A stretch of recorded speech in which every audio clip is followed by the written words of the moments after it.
Vamos a dirigirnos en nuestra confesión de fe al capítulo número 3 del decreto de Dios.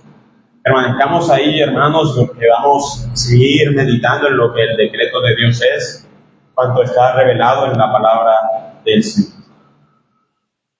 Bien, recordemos que en la clase pasada decíamos dos cosas acerca de la elección de Dios para vida, para salvación, sino que Él elige para salvación a personas de toda tribu y nación, sin implicar, hermanos, una elección grupal o algo similar. Es por esto que es un error el decir que Dios tiene dos pueblos, como si Dios tuviera dos tipos de elegidos. No, Dios tiene un solo tipo de elegidos, y esos elegidos son la Iglesia universal o católica del Señor. No hay un plan B en Dios. La Iglesia no es un plan B. La Iglesia siempre ha sido el plan A desde el Edén. Así que Dios elige de manera personal. Dios elige personas de toda lengua, tribu y nación de la tierra. Dios no elige una nación en particular o alguna tribu en particular solo por ser de una etnia en particular. Es decir, hermanos, quiero ser un poco enfático en esto. No porque haya existido un judío creyente, entonces toda la nación será creyente.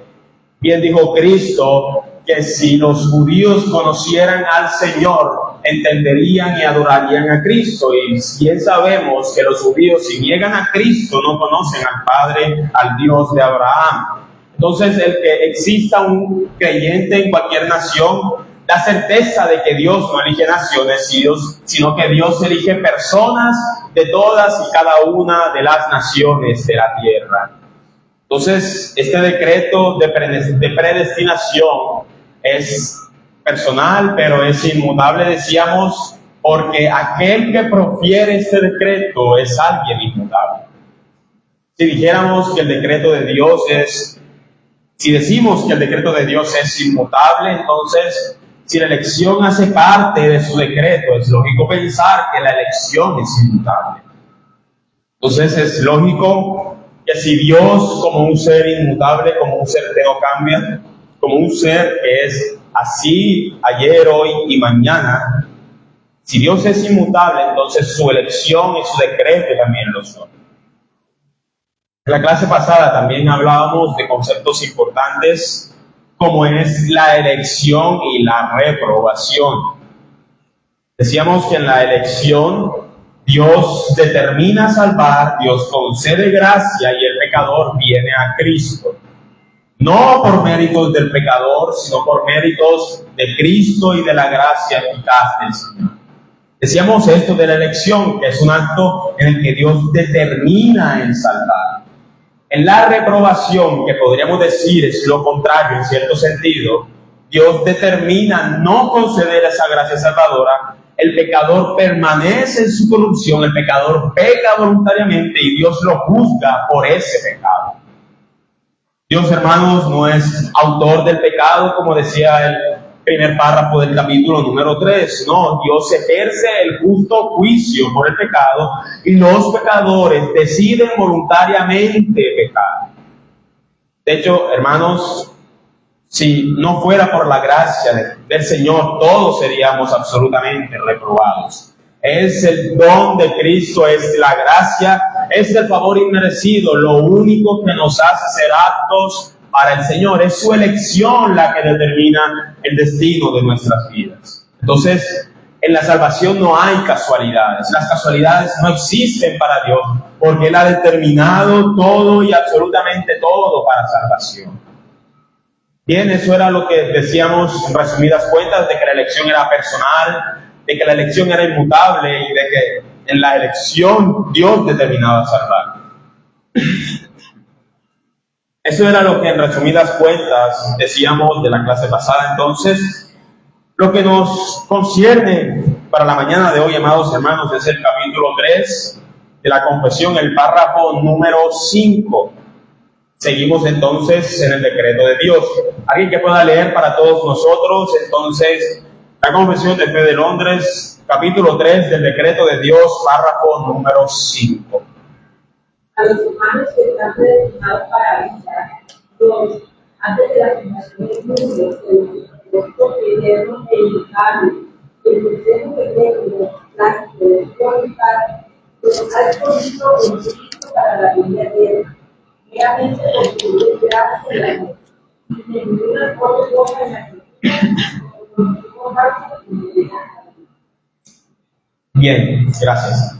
Es muy normal, hermanos, que en los círculos cristianos surjan muchas preguntas respecto a la elección de Dios para salvación.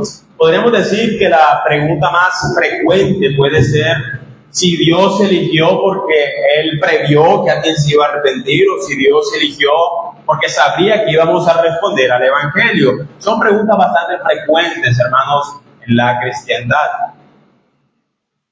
Bueno, pues la respuesta no solo de la confesión, sino la respuesta de las Escrituras es que simplemente no hay algo que motive la elección de Dios. Tal como el decreto es inmutable y tal como el decreto no es causado por nada, entonces si la elección hace parte del decreto de Dios, nada puede causar o motivar dicha elección. Es algo casi lógico y una implicación bastante lógica de lo que el decreto de Dios es. Recordemos, hermanos, en clases pasadas decíamos que Dios no decretó nada por su presciencia. Dios no permitió los acontecimientos porque Él supiera el desenlace, sino que el desenlace responde al decreto de Dios. Porque de Él, por Él y para Él son todas las cosas, dice el apóstol Pablo.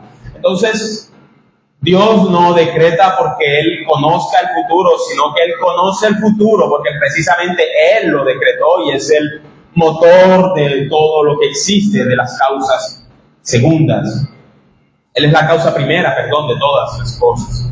Entonces, la presencia de Dios de todos los acontecimientos presupone que Dios ha decretado. Entonces, hermanos, vamos a hablar en la clase de hoy de la elección de Dios. Específicamente vamos a decir que esta elección es incondicional. El título de la escuela de hoy, hermanos, es la elección incondicional de Dios.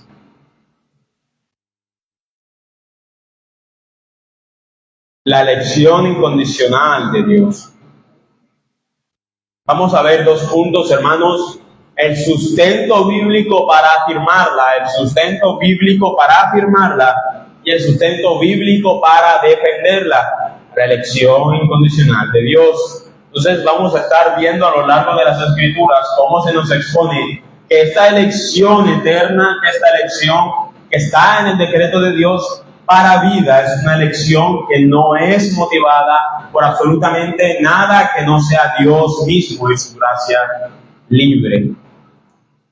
Creo, hermanos, que para empezar nuestro primer punto, el sustento bíblico más claro y más explícito está en Efesios capítulo 1, versículos del 4 al 6. ¿Alguien que pueda leer para nosotros en voz alta?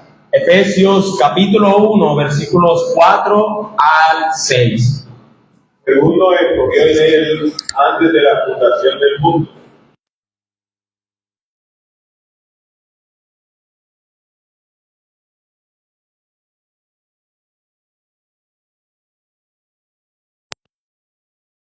De su voluntad, para alabanza de la gloria de su gracia, con la cual nos hizo aceptos en el amado. Gracias. Pablo en este pasaje es bastante enfático en señalar una cosa, en que esta elección que hace Dios es eterna. Cuando dice Pablo, antes de la fundación del mundo, está diciendo que esta elección es antes de la creación, antes de que el tiempo mismo existiera. Cuando Dios era solo Dios en absolutamente todo lo que existía, solo estaba Él. Entonces, esta elección es eterna, es antes de la fundación del mundo, ocurre cuando solamente estaba la bendita Trinidad, cuando Padre, Hijo y Espíritu Santo eternamente coexistían.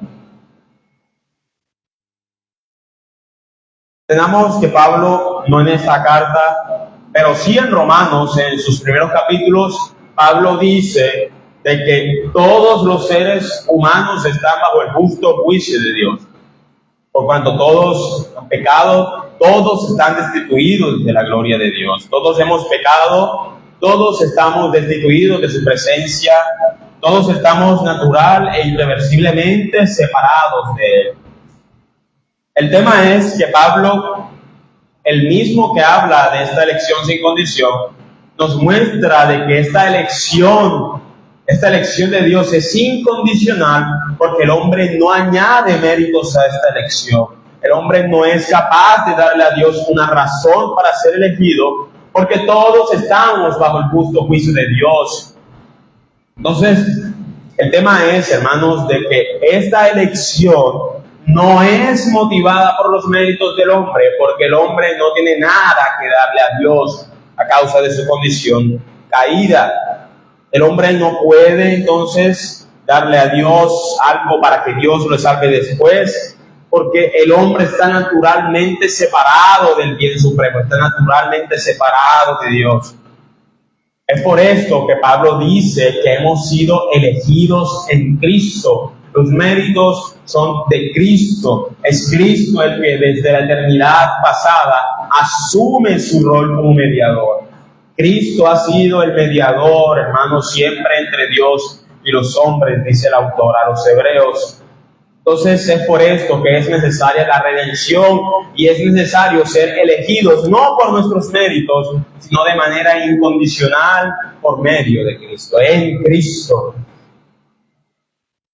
Es necesaria la redención y que Cristo nos represente, porque estamos absolutamente incapacitados para ser salvos, si no fuera por la gracia y el libre afecto de Dios. Dios Padre nos ha amado con amor eterno porque Él entregó lo más preciado que podría tener. Dios entregó a su Hijo lo más querido por Él, por a personas que estaban eternamente separadas de Él. Es por esto, hermanos, que es imposible que lleguemos a otra conclusión que no sea que Dios nos ha elegido por el puro afecto de su voluntad, por el amor que Él ha determinado ya en Cristo. Y no solo ha elegido, no solo ha decidido elegirnos, sino que también Dios decide mirar la perfección del Hijo en lugar de nuestra condición. Dios nos ha amado con un amor eterno, hermanos, desde un plano totalmente incondicional. ¿Por qué? Porque Él ha determinado eternamente en que en Cristo seríamos salvos, de que en Cristo seríamos elegidos, de que en Cristo estarían los méritos de nuestra salvación. En nosotros no hay ninguna clase de mérito, sino que el único mérito se lo lleva absolutamente Cristo. Dios determinó de manera contundente y sin condiciones que Él vería no nuestro pecado, sino la grandeza del Hijo, la grandeza de la segunda persona de la Trinidad. Dios no perdió el control por la desobediencia de Adán. Dios no perdió el control por nuestro pecado, sino que incluso conociendo nuestra condición, incluso sabiendo de antemano que íbamos a desobedecerle, Él decidió desde antes de la fundación del mundo el salvarnos. Dios mantuvo sobre todo el mal del hombre, el control, y Él extrajo el bien de donde nosotros habíamos cosechado mal. Donde Adán pecó, Cristo redimió. Y en Cristo están los méritos de la salvación nuestra, los méritos que no habíamos encontrado en el primer hombre, Adán. Fíjense, hermanos, el sentido de la elección no es entonces salvar por un momento. El sentido de la elección es tener una perseverancia en esta misma, en la salvación. Dios no nos salva por momentos o por tramos, no. Dios nos salva de la eterna separación de Él. Y Él determina que al momento en que nos salva, nuestros errores serían asumidos por el Cordero de Dios que quita el pecado del mundo. Entonces somos elegidos para ser en Cristo, para estar unidos a Él, para que los méritos no sean nuestros, sino que brille absolutamente la gloria del plan eterno de Dios. Entonces somos elegidos de una manera absolutamente incondicional. Es Cristo entonces quien satisface la justicia del Padre. Es Cristo en quien nosotros hemos sido elegidos por la voluntad de Dios el Padre. Si dijéramos, hermanos, que la elección es temporal, si creyéramos que la elección es por méritos, si creyéramos que la elección puede ser modificada, acabaríamos diciendo que la elección es por obras, cuando literalmente las Escrituras nos dicen que son por el puro afecto de la voluntad del Señor. O sea, es una elección totalmente incondicional. No hay nada en nosotros que pueda darle razones a Dios para salvarnos. Solo Cristo es la única razón para ser salvos de la ira eterna de Dios. Ese por un momento, hermanos, ¿acaso Dios dejaría margen de error cuando elige? No. Dios no va a dejar que nosotros ni siquiera arruinemos su plan eterno. Es por eso, hermanos, que Cristo asume, que Cristo lleva y que Cristo redarguye. No porque nosotros seamos suficientes, sino porque desde la eternidad hemos sido elegidos en aquel que es suficiente, y Cristo es suficiente. Hemos sido representados entonces por el único que es suficiente para justificarnos ante el Padre. Ni siquiera, hermanos, el mejor de los hombres podía darle a Dios algo para luego ser retribuido. Todo lo que tenemos es producto de la gracia, es producto del favor inmerecido, y la elección también hace parte de todo lo que el creyente tiene. Hace parte de la gracia especial de Dios. Recordemos, hermanos, que cuando hablábamos de la gracia común y la gracia especial.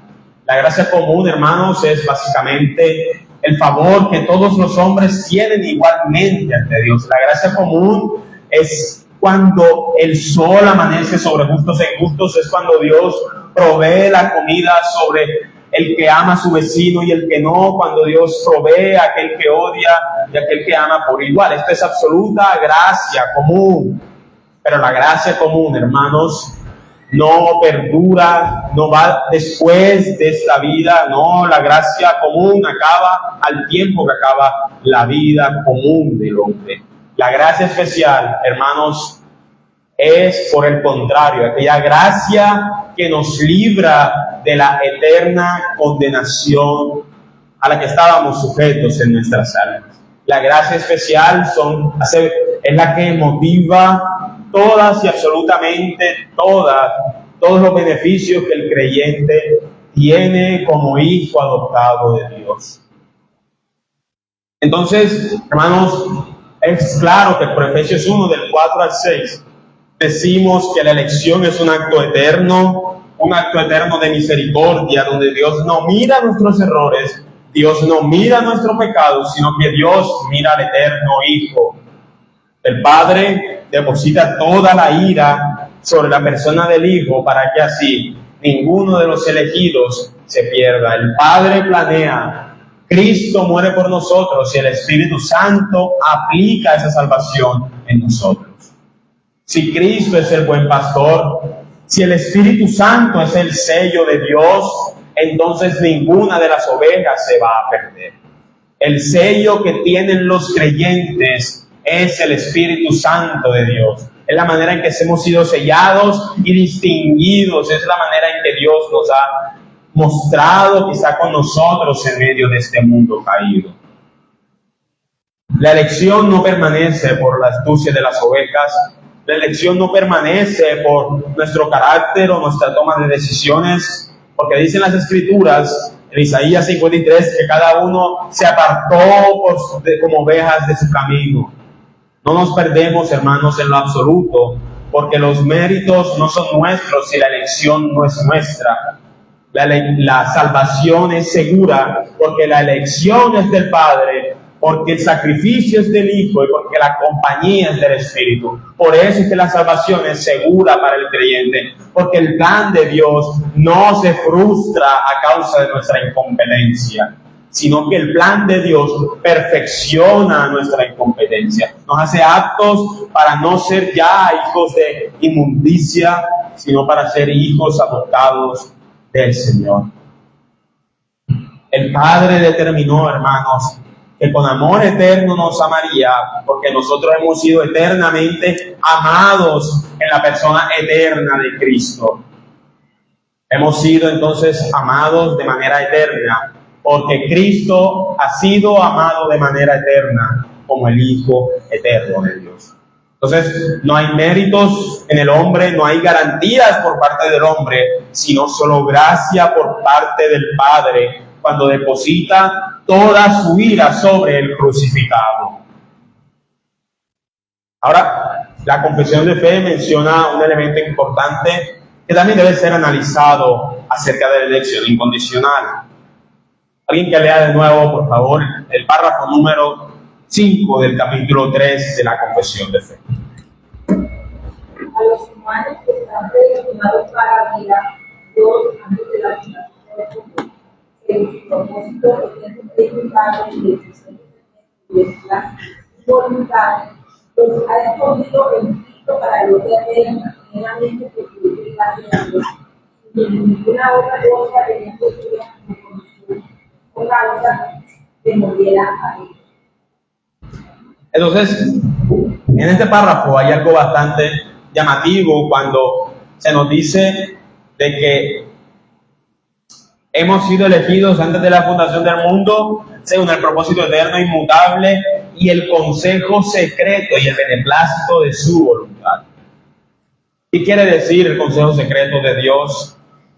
El beneplácito de su voluntad. ¿Qué quiere decir para nosotros? Que al momento del Señor elegir los suyos, al momento de que Él decide que en Cristo seríamos beneficiados antes de la fundación del mundo, lo único que debemos analizar de esta elección es el beneplácito de su voluntad. Es decir, si decimos que la elección es incondicional, debemos también decir que esta elección solo es conocida por Dios y según esa misma manera solo es conocida por Él. No podemos decir nosotros, hermanos, de alguna manera en que sabemos quiénes son los escogidos. No podemos decirlo, aunque las escrituras dicen que por los frutos los conoceréis, pero solo es el Señor quien conoce absolutamente los corazones. Lo que podemos decir es que podemos entender que los elegidos sí o sí van a dar frutos. Si alguien no da frutos, tenga, hermano, por certeza que no es elegido de Dios para salvación. Entonces, para describir un momento esta idea de que solo es conocido la elección de Dios por Él mismo, vamos a dirigirnos a Romanos 9 del 14 al 18.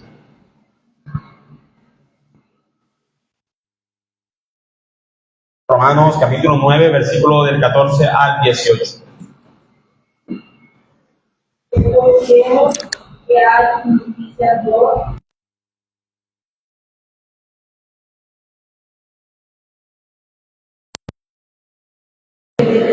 Así que no depende de los jóvenes, sino de Dios que para eso mismo que he levantado, para que no se anunciado por nadie.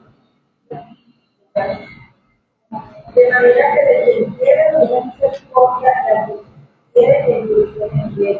Ok, gracias. Entonces, solo es Dios quien coloca en el hombre el querer como el hacer, y es Él quien hace que demos evidencia de nuestra condición de hijos. Es claro lo que dice el pasaje, es Dios quien quiere compadecerse del hombre y que se compadece de él, y es Dios a quien quiere endurecer, endurece.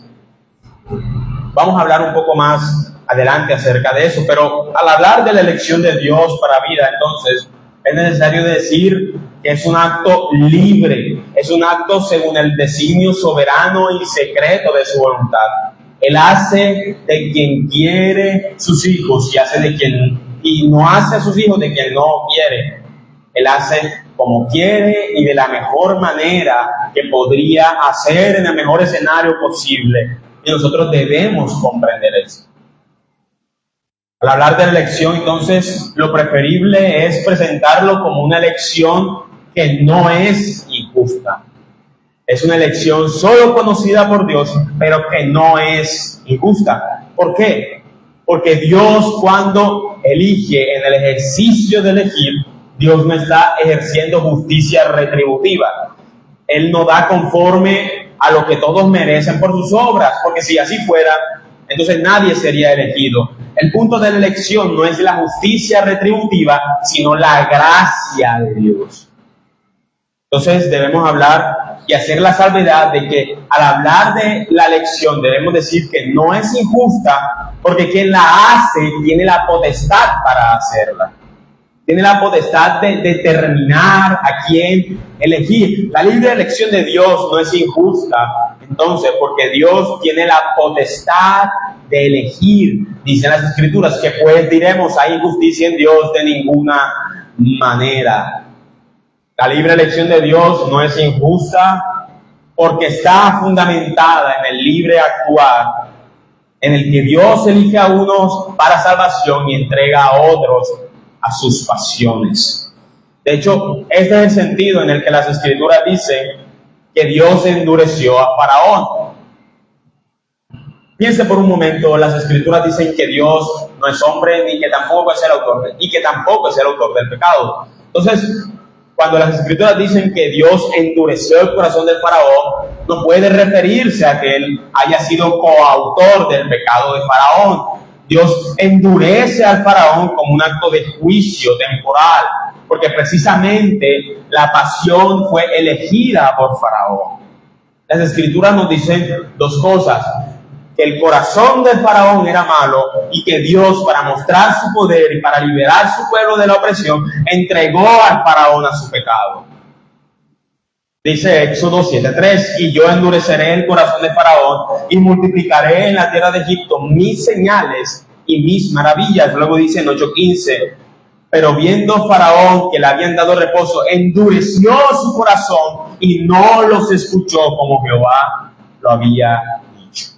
Entonces, no era Dios coautor del pecado de Faraón. Dios estaba siendo juez ante la indiferencia y la rebelión de Faraón. De hecho, Dios está expresando el juicio a Faraón cuando Faraón elige ir en pos de su desobediencia y elige ir en pos de la indiferencia. Entonces, Pablo, luego en Romanos, nos recuerda de que por cuanto todos pecaron, por cuanto nadie fue capaz de adorar al Dios verdadero, entonces todos fuimos entregados a las pasiones que elegimos. Dice Romanos 1 del 24 al 25, por lo cual también Dios los entregó a quienes, a todos los hombres, a la inmundicia, a las concupiscencias de sus corazones, de modo que deshonraron entre sí sus propios cuerpos, ya que cambiaron la verdad de Dios por la mentira, honrando y dando culto a las criaturas antes que al Creador, el cual es bendito por los siglos. Amén. Entonces, cuando Faraón endurece su corazón, es el Faraón abrazando su pecado y es Dios en un acto de juicio entregándolo a su pecado.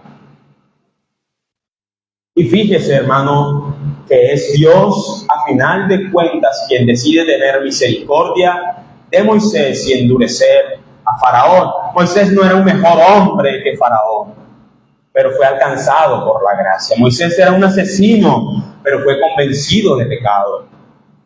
El Faraón era un hombre sin temor a Dios, y Dios, como castigo a su rebelión, le entrega sus pasiones de manera justa. Pero incluso en medio de ese pecado de Faraón, en medio del rol que ejerce Dios como juez, cuando Dios entrega a los reprobados a su pecado, Dios a final de cuentas termina mostrando sus maravillas, no solo hacia sus hijos, sino hacia todo ojo humano. Bien decía el texto de Éxodo 7:3, yo endureceré el corazón de Faraón y multiplicaré en la tierra de Egipto mis señales y mis maravillas. Entonces, Faraón tenía un propósito malo. Faraón quería oprimir al pueblo de Israel, pero Dios, en medio del perverso plan de Faraón, eligió sacar bien de ahí. Dios no tuvo un obstáculo en la rebelión de Faraón, sino que al final su fin fue mostrar su belleza y su gloria. Así pasa, hermanos, siempre cuando el malo es rebelde y entregado a su pecado. En medio de la oscuridad de las acciones malas, la ley de Dios sigue resplandeciendo frente a los hombres. Las conciencias de los hombres, hermanos, pueden hacer lo posible para ignorar incluso el juicio temporal de Dios, el juicio que Dios ejerce contra aquellos que le han despreciado, pero la moral de Dios, la ley eterna, en lo más profundo del ser del hombre señala lo que es justo y lo que es injusto. Ni siquiera el hombre tiene manera de escapar de la ley divina, porque está impregnada en su corazón. Faraón, cuando endurecía su corazón, no estaba silenciando la ley divina. La ley divina seguía ahí señalándolo de pecado. Estaba haciendo simplemente oídos sordos. El hombre construye una vida y un camino para ignorar la voz de aquel que siempre está presente. Y eso es lo que estaba haciendo Faraón. Y en ese ejercicio de juicio en el que Dios condenaba las malas obras de Faraón, fue endurecido su corazón y fue entregado a sus pasiones, porque eligió la gloria de los ídolos antes que la gloria del Dios eterno y creador.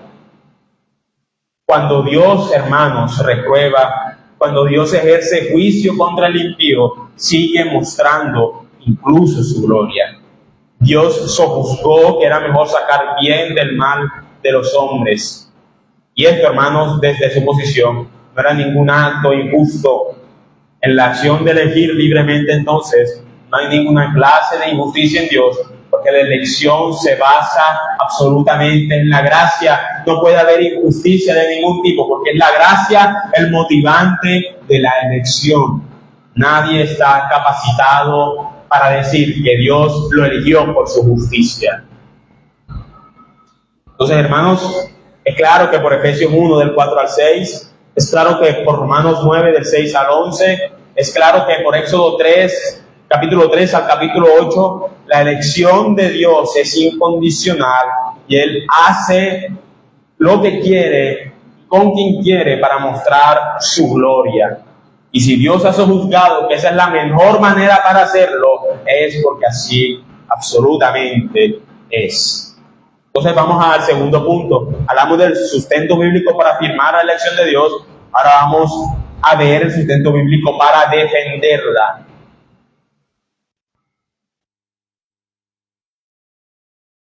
Bueno, creo que aquí podríamos tomar incluso un poco de lo que ya habíamos mencionado, ¿no? Alguno podría decir qué es lo que diferencia a los que Dios ordena para vida y a los que dejan su pecado.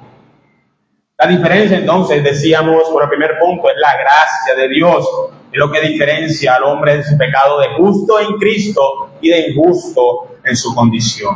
Entonces hablamos de una elección que es eterna, que es en Cristo, y que la cualidad de la elección, lo único que puede explicar dicha elección es la gracia. Nada en cuanto a los elegidos condiciona la gracia de Dios. Nada en cuanto a nosotros hace mover a Dios en su gracia. Su gracia es la que nos hace movernos con Él. Entonces, al mismo tiempo que la gracia es un favor inmerecido, es un favor que solo es motivado por el libre ejercicio de la voluntad de Dios. La distinción entre los elegidos y los no elegidos la hace la soberanía divina, no la justicia divina.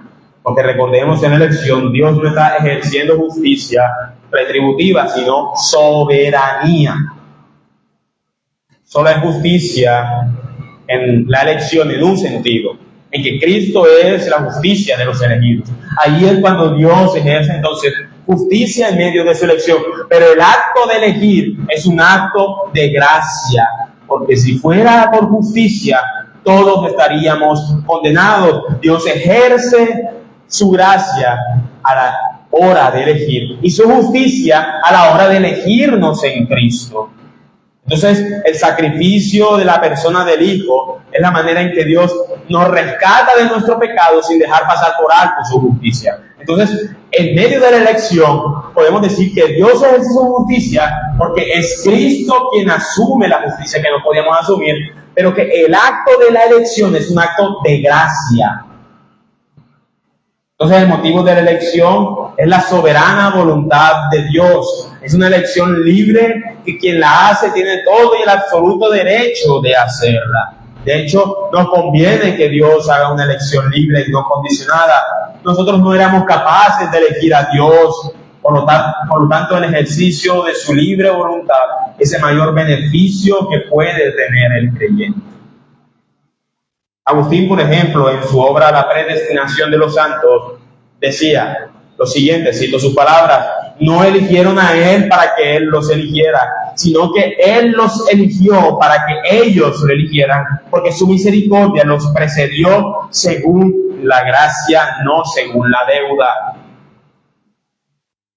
Esto, hermanos, está plenamente basado en las Escrituras. Dios, a la hora de elegir, tiene en cuenta su gracia, porque si tuviera en cuenta la deuda, no nos elegiría. Leamos, hermanos, alguien que lea para nosotros en voz alta, Primera de Juan 4:19. Primera carta de Juan 4:19.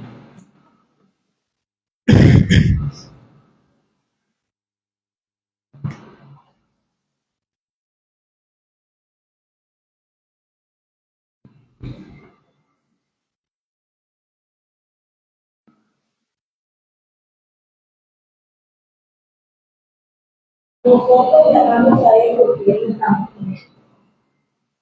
Bien, entonces es claro, su amor es el motivo del nuestro. Su amor expresado desde la elección, su amor en el que hemos sido amados en Cristo, es el motivo de que nosotros respondamos afirmativamente a su llamado. Nadie puede tratar de resistirse al amor de Dios. Decía el mismo Agustín que Dios es amante como ningún otro amante. No hay manera en que podamos, hermanos, resistirnos a la manera en que Él ya nos ha amado. Es un error entonces decir de que en la elección hay algo diferente a la soberana voluntad de Dios. Es Dios, es su soberanía la que determina el destino de todos y cada uno de los hombres. Decía también Romanos 9, del 6 al 11, no depende del que quiere ni del que corre, sino de Dios quien tiene misericordia. Ahora, hermanos, debemos entender que sí es su soberanía la que elige, pero que no debemos actuar como si directamente pudiéramos conocer lo que Dios conoce.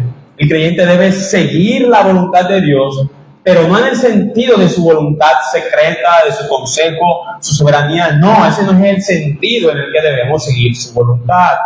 La frase consejo secreto y soberanía en la confesión es una clara referencia a lo que puede llamarse la voluntad soberana de Dios, la voluntad decretiva de Dios, donde es Él quien decide libremente cómo actuar. Ahora bien, cuando hablamos de la voluntad preceptiva de Dios, hablamos de las demandas éticas de Dios sobre nosotros, su ley. Una cosa entonces es la voluntad decretiva, la voluntad soberana y la voluntad preceptiva, los mandamientos. ¿Qué es lo que procura seguir el creyente? Los mandamientos, no el decreto, porque el creyente no conoce el decreto de Dios. Es decir, hermanos, el hombre no conoce de la manera en que Dios conoce. Entonces, la ley de vida, la regla de fe, debe ser la ley moral de Dios. Entonces, la voluntad de Dios es conocida en un sentido, en que Él ha estipulado, en que Él ha mandado lo que los seres humanos deben seguir. Él ha ordenado una ley que es santa, justa y buena, como diría Pablo en Romanos capítulo 7. Entonces, tenemos por un lado la voluntad decretiva de Dios, que es lo que Dios ha determinado hacer, y por otro lado la voluntad preceptiva de Dios, que es lo que Él ha determinado que nosotros debemos hacer. Son dos cosas que provienen de Dios, pero con las cuales el hombre se relaciona diferente. El hombre no conoce a cabalidad los acontecimientos, pero sí sabe la manera en que debe actuar en medio de esos acontecimientos. El hombre conoce los preceptos de Dios, conoce su ley, entonces conoce la manera en que debe actuar en medio del desarrollo del decreto de Dios. El hombre no conoce la voluntad decretiva, pero está llamado a actuar bajo la voluntad preceptiva, bajo la ley. Esto fue, de hecho, hermanos, una de las cosas que Moisés expresó en el último de sus discursos antes de morir. Deuteronomio 29:29. las cosas secretas pertenecen a Jehová nuestro Dios, mas las reveladas son para nosotros, para nuestros hijos para siempre, para que cumplamos todas las palabras de esta ley. Hay una división clara. La voluntad decretiva son las cosas secretas que pertenecen a Jehová nuestro Dios, y la voluntad preceptiva son los mandamientos que Él ha ordenado para el bienestar de nosotros como iglesia. Entonces el decreto le pertenece a Dios y lo revelado le pertenece a Dios para que el hombre lo siga. La ley de Dios es la manera en que Dios nos ha ordenado actuar bajo los acontecimientos decretados. Coloquemos también, hermanos, un poco más de contexto a este tema. Génesis 50:20. Vosotros pensasteis mal contra mí, mas Dios lo encaminó a bien para hacer lo que vemos hoy, para mantener en vida a mucho pueblo. Aquí en el contexto, José, recordemos, fue vendido por sus hermanos por la envidia que tenían, porque era el hijo preferido de Jacob. Fíjense que fue el corazón de los hermanos de José el que maquinó mal contra José. No fue Dios. Dice bien José: vosotros pensasteis mal contra mí. Sin embargo, a pesar de que los hermanos de José procuraron la muerte de José, procuraron el mal de José, Dios siguió teniendo el control de dicha situación, porque Él la decretó y Él la encaminó para un bien mayor.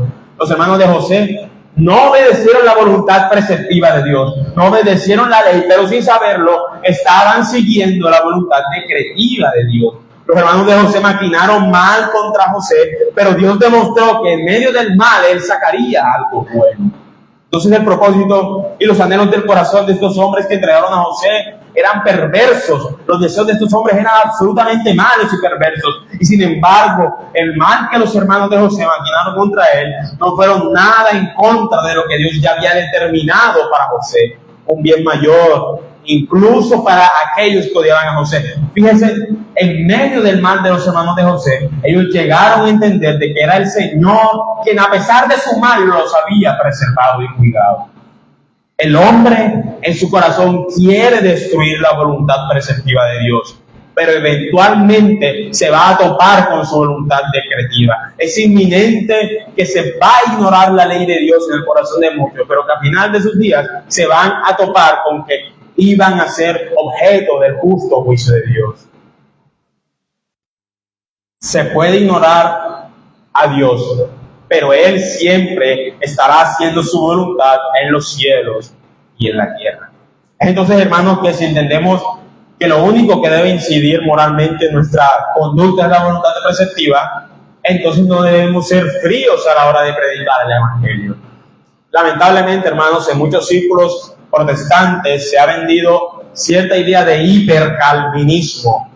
A menudo algunos han negado que solo porque Dios tenga algunos elegidos, entonces no es responsabilidad de los hombres el arrepentirse.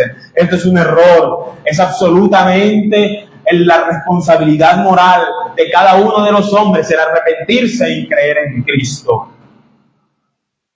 Si creemos, hermanos, que porque Dios tenga un decreto, entonces no debemos predicar el Evangelio, es convertir el decreto de Dios en la voluntad preceptiva de Dios cuando son dos cosas diferentes.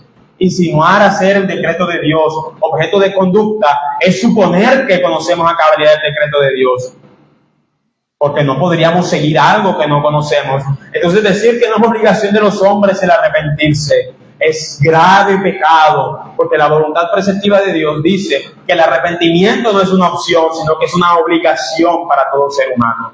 La fe es el deber de todos los hombres, sin tener en cuenta si son elegidos o no, porque al final de sus días van a ser juzgados por tener dicha fe o no. Conocer acerca del decreto, hermanos, debe entonces incidir en una sola cosa en nuestra conducta: actuar en medio de la contemplación. Cuando contemplamos el quién es Dios y quién somos nosotros, debe motivarnos entonces a predicar el Evangelio y a compartirles a los demás acerca del Dios no conocido. Por más de que conocemos que existe el decreto, por más de que conocemos de que existe la voluntad decretiva de Dios, hemos sido llamados a vivir bajo la voluntad preceptiva de Dios, los mandamientos. Entonces, el decreto no es una razón para excluir la responsabilidad del hombre. Todos tienen la responsabilidad de arrepentirse de sus pecados y en ir en pos de Cristo. Porque bien dice la Escritura que es responsabilidad del hombre el arrepentirse. Dice Pedro en su discurso de Pentecostés, Hechos 3, 19 al 21. Así que arrepentíos y convertíos. Pedro estaba hablándole a judíos inconversos. ¿Para qué? Para que sean borrados vuestros pecados, para que vengan de la presencia del Señor tiempos de refrigerio. Y Él envía a Jesucristo, que os fue antes anunciado, a quien de cierto es necesario que el cielo reciba hasta los tiempos de la restauración de todas las cosas, de que habló Dios por boca de sus santos profetas que han sido desde tiempo antiguo. Entonces, es responsabilidad, hermanos, del creyente el responderle, el predicarle a toda y absolutamente toda carne, que es responsabilidad de sus almas el arrepentirse. Porque entendamos que hay un decreto, porque sabremos de que Dios tiene elegidos y no elegidos. No quiere decir que esto deba ser objeto de apatía ante el Evangelio. Es deber del creyente recordarle a todos que es responsabilidad de absolutamente todos el arrepentirse de sus pecados e ir en pos de Cristo. Entonces, hermanos, en esta clase vimos que la elección es incondicional, que es declarada por las Escrituras, en Efesios 1 del 4 al 6, que es defendida por las Escrituras en Génesis 50:20, que es sostenida dicho arrepentimiento incluso aunque existe una elección, como dice Hechos 3 del 19 al 21, y que dicha elección no es excusa para que no prediquemos el Evangelio. Nuestro llamado, hermanos, a los inconversos debe ser el mismo que tuvo Pedro ante quienes eran sus hermanos según la sangre: arrepentíos y convertíos para que sean borrados vuestros pecados. El creyente sabe que existe una voluntad decretiva, pero debe hacer y debe llamar a todos los hombres a que sigan la voluntad preceptiva de Dios. Sabemos que existe un decreto más alto que nosotros, pero debemos llamar a todos y absolutamente cada uno de los hombres a que vayan en pos de la ley que le ayudará a caminar en medio de ese decreto. No es excusa el decreto de Dios para no predicar, hermanos. Al contrario, el decreto nos dice que luego de la muerte hay un juicio para todos y cada uno de los hombres. Eso debe ser motivo para llamar al arrepentimiento a las almas perdidas. Oremos. Señor, te damos gracias porque hoy en este tu día nos has recordado en que tú eliges sin ver méritos, en que tú eliges solo por el puro afecto de tu voluntad. Gracias, Señor, porque es así. Gracias, Señor, porque no viste nuestra inmundicia, sino que viste el resplandor y la obra expiatoria del Cordero. Gracias, Señor, porque el Cordero de Dios fue enviado al mundo para limpiarnos de nuestro pecado. Gracias, Señor, porque por cuanto le hemos conocido, te hemos conocido a ti. Perdónanos, Señor, si somos fríos ante el Evangelio. Ayúdanos a predicar dentro y fuera de tiempo, en todas y cada una de las circunstancias, Señor. Que nuestra palabra sea arrepentidos y convertidos para los demás. Que tú eres un Dios de absoluto amor por cuanto llamas a arrepentirse, pero también eres un Dios de ira por cuanto llamas a temerte a causa del juicio justo. Te agradecemos, Señor, por tu amor y tu cuidado para con nosotros, en nombre de Cristo Jesús. Amén y amén.